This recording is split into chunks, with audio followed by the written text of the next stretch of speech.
Hello dear student, once again welcome in this class.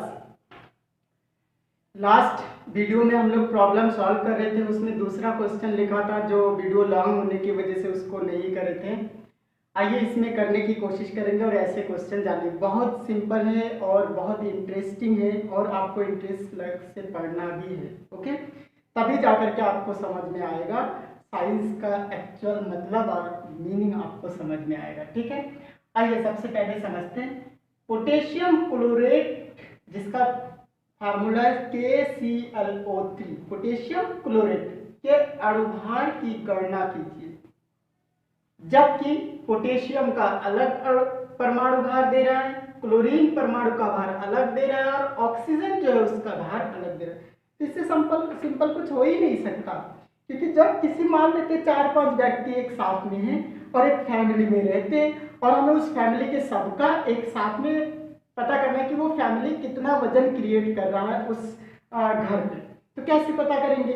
तो हर एक person का अगर अलग अलग हमें वेट पता है तो सबको एक साथ में, एक का 70 किलो, एक का 75 किलो, एक का 30 किलो, इन सबको ऐड कर देंगे तो पूरे परिवार में जितने मेंबर है उसका कुल वजन आ जाएगा कि हाँ ये इतना वजन धरती पर क्रिएट कर रहा है, ठीक है, लगा रहा है, ओके।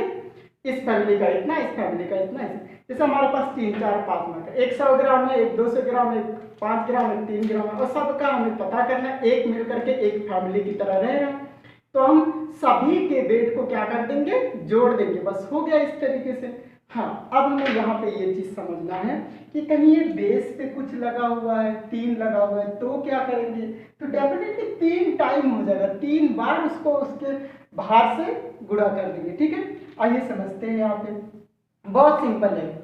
आइए पहले वाले का जो आंसर नंबर है, तो यहाँ पे सोल्यूशन 2, सोल्यूशन लिखेंगे हमेशा, सोल्यूशन 2 पहले सॉल्व करें। पहला वाला पहले वीडियो में सॉल्व करा था, दूसरा तीसरा इसमें कवर करने की कोशिश करेंगे, ठीक है।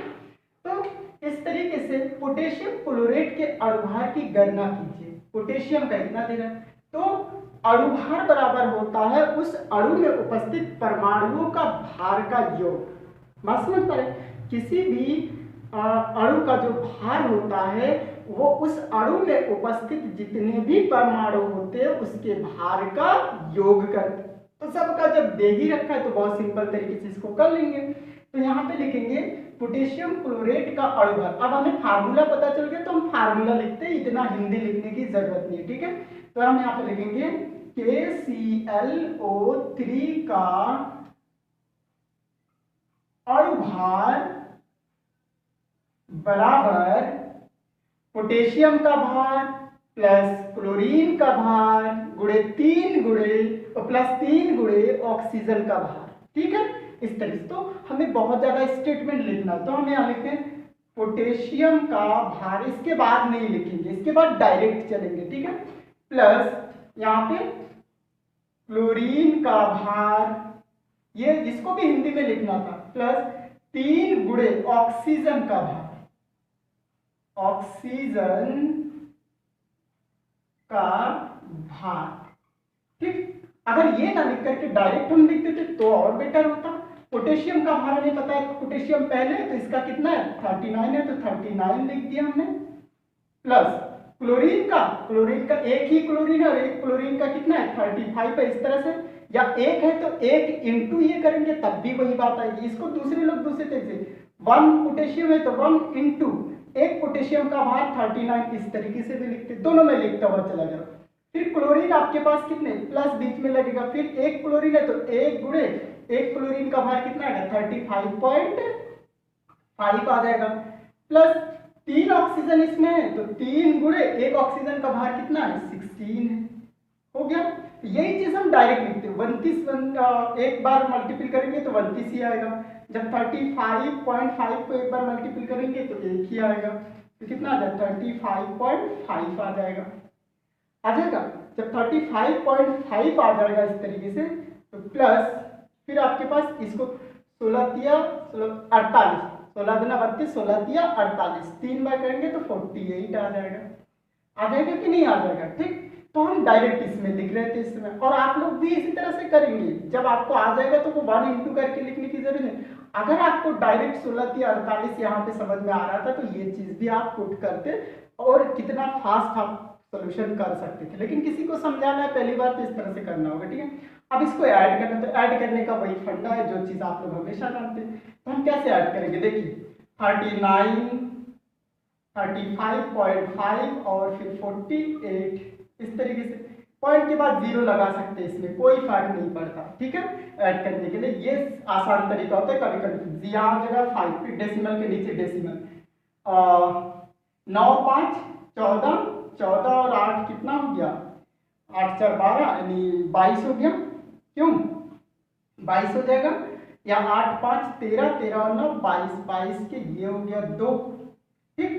हासिल बचा आपके पास 2, 3, 3, 6 और 4 10 और 2 12, 122.5 आ गया, ठीक। तो इसका परमाणु भार कितना हो जाएगा, 122.5, ठीक। और अगर ये ग्राम में है तो ग्राम में करना है, ठीक है। ये बात आपको समझ में आ जाना चाहिए कि किस तरह, इसमें कुछ ऐसा नहीं है, इतना आपके पास रहते हैं। आंसर आ गया इसका, बात समझ पा रहे, बहुत सिंपल है। परमाणुओं के भार का योग को ही हम अणुभार बोलते हैं। जितने परमाणु होंगे उतना करना है। यहाँ पे 3 गुणे क्यों किया, क्योंकि 3 बार ऑक्सीजन के नीचे 3 लगा हुआ है, यानी 3 ऑक्सीजन के एटम है, इसलिए इस तरह की, ठीक है। Okay, thank you. अब आते हैं दूसरे क्वेश्चन में लगाते हैं, ठीक। दूसरा क्वेश्चन थोड़ा सा टेक्निकल है, अच्छा है। सोल्यूशन थर्ड, ठीक।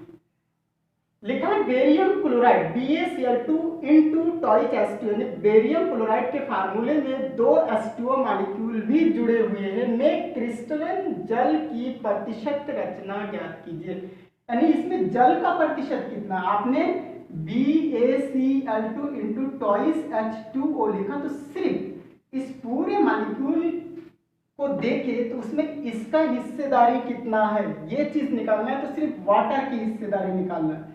तो किसी भी चीज का अगर हिस्सेदारी निकालना होता है तो उसका भार बटे संपूर्ण यौगिक का भार गुणे 100 कर देते, बहुत सिंपल फार्मूला निकल जाएगा। आइए इसमें सॉल्व करते जानने की कोशिश।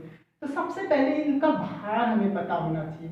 भार पता होने के लिए आपके पास क्लू दे रखा है, कुछ जानने के लिए दे रखा है कि बेरियम का जो परमाणु भार होता है 137.4 होता है, क्लोरीन का जो आपके पास परमाणु भार होता है वो 35.5 होता है, हाइड्रोजन का 1 होता है परमाणु भार, और ऑक्सीजन का परमाणु भार 16 होता है। इसको सबको ऐड कर ले और जो अभी अभी हमने किया था उसके अकॉर्डिंग इस पूरे का हम अणुभार निकाल ले, ठीक है। तो आइए इसको निकालते हैं बहुत सिंपल तरीके से। कैसे निकालेंगे, आप लिखेंगे यहाँ पे BaCl2 इंटू टॉइस H2O का अणुभार, ठीक। एक अणु है, इसका भार कितना होगा, तो हमें पता है बेरियम का कितना दे रखा है 137, उसी तरीके से लिखते हैं हम पहले जैसे 137.4 लिखा हुआ प्लस, हर के बाद प्लस देंगे। क्लोरीन 2 क्लोरीन है तो यहाँ पे 2 लिख दीजिए, इनटू एक क्लोरीन का भार आपका 35.5, तो 2 से इसको मल्टीपल कर देंगे क्योंकि 2 एटम है, तो कितना हो जाएगा 35.5 हो जाएगा, प्लस 2 है यहाँ पे 2 वाटर मॉलिक्यूल। देखिए इसको कई तरीके से लिख सकते हैं, 2 दूना 4 हाइड्रोजन, तो 4 हाइड्रोजन का मतलब 4 गुणे 1 इंटू 4 हो जाएगा, प्लस करके 2 16 दूना 32 हो जाएगा क्योंकि 2 ऑक्सीजन है इस तरीके से, तो 16 दूना 32 हो जाएगा। या तो वाटर का जो भार होता है अणुभार होता है वो 18 होता है, कितना होता है 18 होता है। कैसे होता है समझिए, एक वाटर मॉलिक्यूल टॉइस H2 इस तरह लिखते हैं, इसका परमाणु तो हाइड्रोजन का कितना होता है 1 होता है, तो 2 गुणे 1 प्लस ऑक्सीजन का 16 होता है, तो 2 प्लस 16 बराबर 18। तो एक जल का जो अणु का जो भार होता है वो 18 होता है, तो 2 का कितना हो जाएगा, तो 2 गुणे हम यहाँ पे क्या कर सकते हैं 18 कर सकते हैं। बहुत इजी तरीके से, ताकि सिंपल हो जाए, बार बार टुकड़ों में ना हो करके वो इजी देंगे मुझे। आइए इसको सॉल्व करते हैं। अब जरा सा इसको लिखिए 137.4 प्लस 35 दूना 70 और इसको करेंगे तो इसका आ जाएगा 71। जब इसको मल्टीपल करेंगे तो इसकी वैल्यू कितना आ जाएगा 71 आ जाएगा, प्लस 18 दूना 36 आ जाएगा, अब इसको कैसे जोड़े, इसको भी उसी फार्मूले से जोड़िए जो पहले लिखा था। इसका 244.4 आ जाएगा। कैसे आ जाएगा आइए मैं आपको करके बताता हूँ। 137.4 और प्लस 71 जीरो लगा दीजिए और 36.0 अपने मन से पॉइंट बाद में लगा दीजिए, ठीक है, इसकी कोई वैल्यू नहीं। 4 हो जाएगा पॉइंट 7 एक 8 6 14 के 4 हो जाएगा, एक हासिल बचेगा, 7 3 10 3 13 और 1 14 के 4 बचेगा, एक और 1 2, 244.4 इस पूरे का अणुभार आ गया। ठीक, अब इतने में हमें सिर्फ इसका प्रतिशत कितना है इस अणु में ये निकालना है। तो प्रतिशत निकालने के लिए जिसका निकाला जाता है उसके भार बटे टोटल यौगिक जो आपके पास दे रहा है, जो अणु दे रहा है उसका भार गुणे 100 कर देते। ठीक, कैसे आइए समझें। यहां पे लिखेंगे जल का प्रतिशत बराबर जल का भार बटे कुल भार गुणे 100 ऊपर कर देंगे। ठीक है, इस तरीके से। तो जल का जो भार है वो कितना है आपके पास 36, कितना आया 36 गुणे 100 बटे में टोटल भार आपके पास कितना है 244.4। ठीक, 244 थोड़ा सा इधर हटा के लिखते क्योंकि हमें यहाँ पे डिवीजन करके आपको दिखाना है। इसका आ जाएगा 36 गुणे 100 बटे में 244.4। ठीक, अब जब आप इसको सॉल्व करिएगा तो इसकी वैल्यू जो आएगा वो 14.729% आएगा। इसको सॉल्व करने के बाद कितना आएगा 14.729 आएगा, जिसे 14.8 आपके बुक में आंसर दे रखा है। ठीक, तो अगर एग्जैक्ट वैल्यू निकालेंगे इस तरीके से। तो आइए इसको समझने की कोशिश करते हैं हम लोग कैसे होता है। सबसे पहली बात तो ये डेसिमल यहाँ से हटा दिया। डेसिमल के बाद एक डिजिट है तो यहाँ पे एक डिजिट चाहिए, यहाँ कहीं भी ऊपर एक डिजिट बढ़ा दीजिए। ठीक, इस तरह से ये हट गया।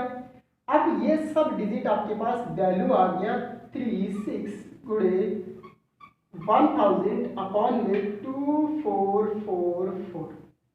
ठीक है, देखिए सब जगह इवन नंबर है तो इसको 2 से डिवाइड करिए या किसी और डिजिट से डिवाइड करिए जो आपके समझ में आ रहा है। ठीक, तो अगर हम इसको किसी से डिवाइड करते हैं तो किस से डिवाइड करते हैं 4 से डिवाइड कर दें, 2 के बजाय 4 से, क्योंकि 4 के टेबल में 36 भी आता है और 4 से ये भी डिवाइड हो जाएगा। ठीक, तो 4 9 36, 4 6 24 24 हो गया, 4 एकम 4 4 एकम 4 ये भी डिवाइड हो गया आपका, हो गया। अब किसी भी टेबल में 3 की टेबल में नहीं आता है ना इससे ये डिवाइड कर सकते हैं, तो हम क्या करें इसको डायरेक्ट हम करें 9000 अपॉन में 611 से जब डिवाइड करेंगे आपके पास वैल्यू तो ये वैल्यू निकल के आएगा 14.729 आएगा। ठीक है, जब ये वैल्यू आपके पास आ गया है बुक में 14.8 इसका आंसर आ रहा है और ये वैल्यू हमारे पास एग्जैक्ट वैल्यू है। कैसे आया, अगर इसको डिवाइड नहीं करना चाहते तो आइए मैं थोड़ा सा आपको बताना चाहूँगा, ये चीज़ आप नोट कर लीजिएगा, मैं इधर मिटा करके बताता हूँ कैसे होता है। जैसे लिखा हुआ है 9000 और इसको डिवाइड करना है 611 से। देखिए छोटी बातें जो आपको सीखनी चाहिए मैथमेटिक्स में, यहाँ पे ये चीज़ नहीं बताई जाती लेकिन मैं आपको बता रहा हूँ यहाँ पे, और ये मैथमेटिक्सली आप सीखेंगे डिवाइड कैसे किया जाता है। क्योंकि मैं यहाँ डिवाइड करने लगूंगा तो ये टाइम वेस्ट होगा, क्योंकि मैं मैथमेटिक्स सॉल्व करके तब जाकर के ये चीज़ बताता हूँ कि ये चीज़ यहाँ आएगा, नहीं तो टाइम वेस्ट होगा इसीलिए। ठीक है, इतना पॉइंट। तो अगर इससे डिवाइड करेंगे तो देखिए यहाँ पे अगर इतना ले लेंगे तो 1 टाइम जाएगा तो 6 1 1 हो जाएगा। ठीक, अब आपके पास 0 में से 1 तो जा नहीं सकता, तो 10 में से 1 गया, यहाँ पे बचेगा आपके पास कितना 9 आ जाएगा। ठीक, और यहाँ पे 9 में से 1 गया, यहाँ पे 8 आ जाएगा, यहाँ पे आपके पास 8 बचा, 8 में से 6 गया, यहाँ पे 2 आ जाएगा। इससे ये डिवाइड तो हो नहीं सकता, ये 0 यहाँ उतार लीजिए। ठीक, 6 की टेबल 6 चौको 24 जाता है यहाँ 24 तक, 28 के करीब करीब जाता है, और 6 पंजे 30, 28 से ज़्यादा हो रहा है तो 6 चौको 24 यानी 4 बार करते हैं। 4 एकम 4, 4 वन जा 4 और 6 चौको 24 हो गया इस तरीके से। फिर इसको माइनस करिए, 10 में से 4 गया 6 और यहाँ पे 8 में से 4 गया 4, 8 में से 4 गया 4, इतना बचा। डेसिमल लगाइए, यहाँ पे 0 बढ़ाइए, 44 हो गया। अब 6 की टेबल कितने टाइम पढ़े कि 44 आ जाए? 6 सत्ते 42 हो गया, 7 6 जा 42 इस तरह। तो 7 एकम 7 हो गया, 7 एकम 7 हो गया और 7 छंग 42 हो गया। 10 में से 7 गया आपके पास, फिर यहाँ पे बचा 3, यहाँ पे बचा आपके पास 5, 15 में से 7 गया 8 7 15 हो गया, 3 में से 2 गया 1 बचा। इस तरीके से एक 0 फिर बढ़ा सकते हैं। 6 3 18 और 11 से 33 ज़्यादा हो जाएगा तो 2 टाइम जाएंगे, ठीक। तो इस तरीके से 14.72 आगे एक बार फिर आएगा 9 इतना प्रतिशत, ये क्या हो जाएगा प्रतिशत। और इसे राउंड फिगर में बुक में लिखा है 14.8%, ठीक है। तो आई थिंक ये चीज आपके समझ में आ गया। चाहे ये चीज लिखेंगे तब भी सही है, ये लिखेंगे तो आप जो एग्जैक्ट वैल्यू है यही लिखा करिए, ओके। तो आई होप ये चीज आपके समझ में आ गया होगा, ठीक है। तो नेक्स्ट क्वेश्चन हम फिर नेक्स्ट दिन लेकर के आएंगे, नेक्स्ट वीडियो में लेकर आएंगे, ठीक है। इसको बहुत अच्छे से लगाइएगा, समझिएगा।